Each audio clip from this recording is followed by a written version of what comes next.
everyone, and thanks for watching our News at 6. I'm Mike Tank. Harvest season is finally here, and that means drivers will be seeing more farm equipment on the roadways. Lily Pesavento was able to meet with a local farmer today. She joins me in the studio now. Lily, what should drivers look out for? I grew up on a farm, and you got to watch out for these the big farm equipment, right? You do, and they're everywhere, and they're on 41, they're on 63, and they do that so they can get to their fields. They can't always take the back roads, so drivers need to be very courteous and very patient. Absolutely. It's easy to become frustrated when you're stuck behind a piece of farm equipment, but farmers and law enforcement ask drivers to be patient to avoid some accidents. A few weeks ago, farmer Terry Hayhurst was driving a piece of farming equipment on Highway 63 when he had a close call. And was going to turn left, and about that time somebody went flying around me on the left side. Luckily, I saw him out of my rearview mirror and just stopped then instead of going in and turning. Unfortunately, some instances aren't close calls. On a hill crest, there was a vehicle that was impatient, popped over the hill crest, and all of a sudden there was farm equipment in the middle of the roadway, ran into the rear end of the farm equipment.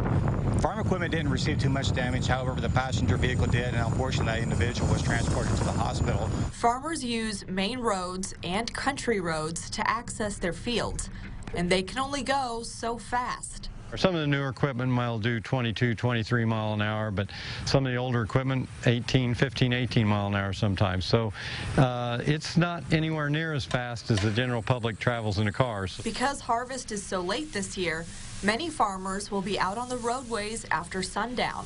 Law enforcement asks that farmers take precaution before hitting the road. They need to have another vehicle behind them so that way they have their emergency lights on, and it gives extra distance so that way oncoming traffic either in the front or in the rear can see that farm equipment and they can slow down properly. Hayhurst asks that drivers be patient, change lanes safely if possible, and slow down when they see farm equipment. You just need to think and watch and see what we're doing too, because we really don't want any accidents. We don't want to hurt anybody, and we don't want our equipment hurt either. So. According to Hayhurst, most farmers use main roads like 41 or 63 because the county roads are too small or the terrain is too uneven.